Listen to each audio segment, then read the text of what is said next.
Hey guys, it's Chris C here back from C&H Smallage again for another informative review video. This one deals with firearms because what I have in front of me right now is one of my disassembled Vepr 12 firearms right here. I got my trigger for it here, the ALG modified Tromix trigger here to be specifically about it.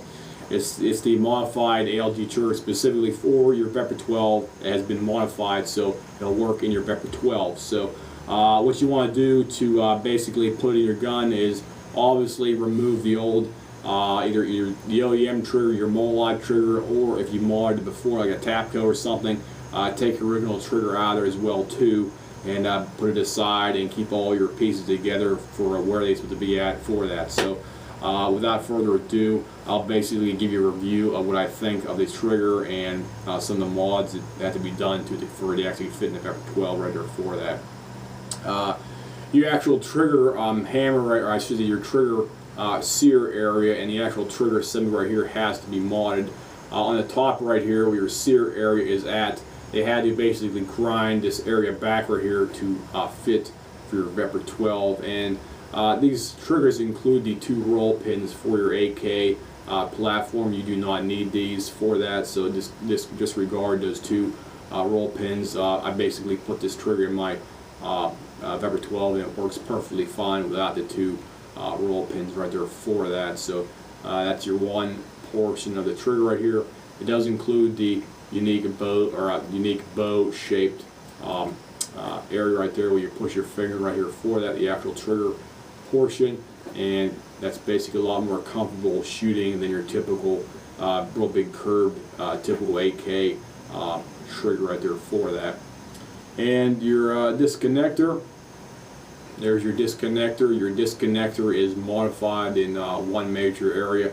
Your back right here, they basically shave off the small rear foot area right here for that, so it fits in your gun okay. And that's basically all it's really modded right there for that.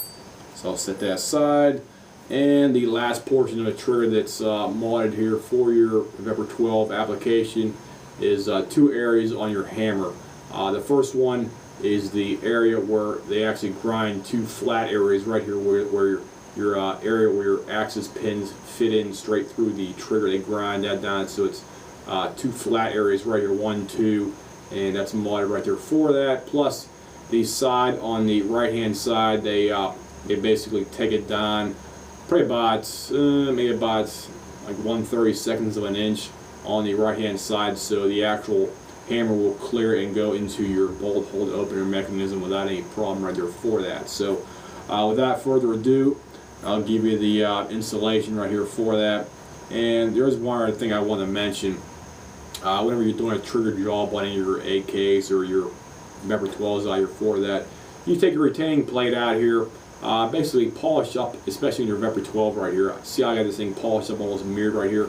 The reason I do that is because your springs, your 2 springs basically butt up against the one side right here, and the other side on your disconnect, or on the bolt hold opener lever, your other spring on the right hand side basically butts up against the bolt hold opener mechanism, and they rub against right there, creating friction. So it's a good idea to polish those 2 specific areas up right there as well too. So without further ado, we'll put the gun back together here. Make sure you got a lot of rags, because my hands will get really slippy and you lose control of parts right there for that. So just keep a lot of rags around here for you. So what you want to do is put your hammer back up like it was before you took it out of the gun. You want to crisscross the 2 springs right here for it. You want to have it just like so. So just like so, it's like that. They're both crisscrossed, just like that. One's going over top of the other one. So that's how you want it to go back in your gun. And the next thing you want to do is make sure your alignment is okay with the 2 holes, because you have 2 holes. You have one on the left side, one on the right side, plus you have your 3rd hole that basically your retaining pin has to go through, and that's the other primary hole, because if they don't line up properly, all 3 of them, it will be giving you nightmares. Because I have people online calling me up and saying, I can't get the bolt lined up and stuff like that, and the actual bolt holes. I was like, what are you talking about? And I said, is it your trigger? He said, oh yeah. I said, well, that's your axis pin. No, that's not your bolt hole or anything else. Or that's your hole for your bolt hole opener mechanism. It says so. You gotta let people know which hole specifically they're talking about, because you start asking questions, you're like, what the heck are you talking about, man? So you have to line up all 3 holes so they're in perfect alignment for your pin to be put back in there. So let's do that right now. And what you want to do is keep pressure on the top right there as I did before. And even though it slipped out of my hands, so I had a lot of grease on my hands, so I apologize for that. You want to slide down in there and have it nice and flat against the hole, the receiver. And what you want to do now is to line up the holes so they go in there okay. So what you want to do is line up all 3 holes.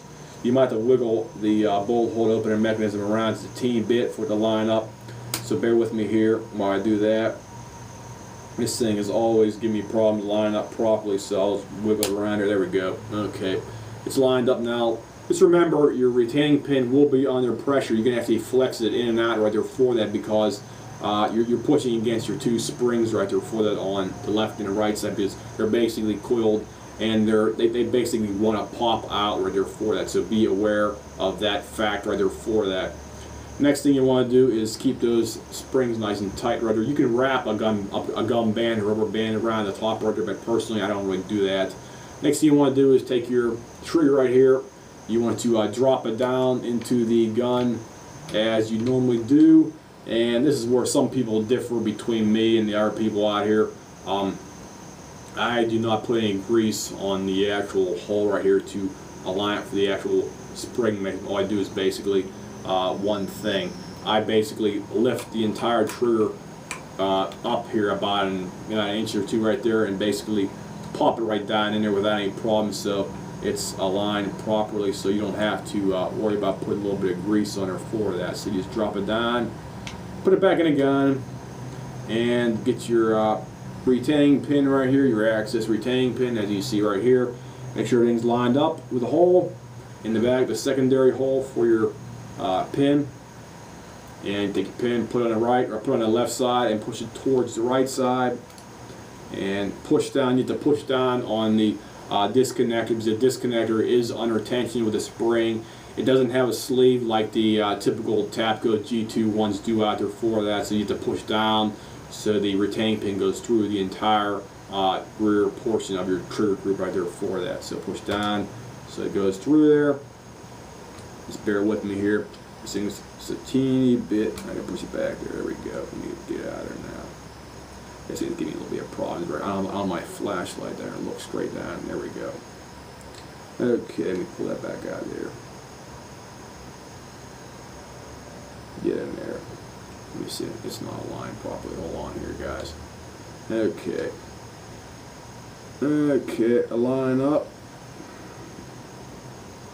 There we go. Okay, I couldn't see it right because the light's not going all the way down there. Sorry about that. And so you line it up so until you hear it click just like so. It should only take you maybe a couple seconds to put that straight through there, but since I don't have a light directly over my head right here, I can't really see it straight down in there, so I apologize for that. Okay, the next portion you want to do is to take your retaining plate for your access pins. As I said before, I did polish the right hand side, so it's actually on the left hand side when you push it in down to the rear seat right here, because of the spring on the left hand side butts up against that right there as well too, so you relieve a little bit of tension right there for that. So you want to push that down in there. You want to push your front retaining pin for your hammer all the way butt up against the receiver, so it actually hooks into like a little Pac-Man hole right here for that. So push that down in there, push it all the way into the receiver, your front retaining pin, and it should seat fully. There we go. You should hear a nice little click. There we go. Hear that click right there. There we go. Now you know it's in, so it's good to go. Get some rags again. Okay. Now you want to release the tension for the 2 springs right there. You just took off the actual hammer assembly by doing it. Just release them slowly so they fall back against the actual 2 little legs in the back on your trigger right there for that. So there we go. Okay, there we go. Next thing you want to do is to keep your hammer up as it is right there for that, and you want to put in your safety mechanism back into the gun. Now I'll flip the gun around so I can actually show you that right now. And take it in your hand. I'm left hand, so it's just kind of awkward for me. So you put it in the gun, stripping down with the hole lined up properly. You wiggle it around in there until it gets to the other side. So let me see if I can look down straight down here so I can see it better. Okay, there we go. Put it straight down there so it's like that, and just give it a blue push down. So there you go, there's your safety back down. Next thing you want to do is to recock your hammer right there as well. Just give it a good hard push. There you go. So it's basically ready to go for that. You want to reassemble. Sorry about that. You want to reassemble your bolt carrier here, guys, and make sure your bolt has a bolt carrier. Everything else is put back together right here, and as it is right so. And then put it back down there. Make sure your extractor is in the 1 o'clock position whenever you're looking at it from the back of the bolt carrier tail. Line that up. Push it down inside. There we go.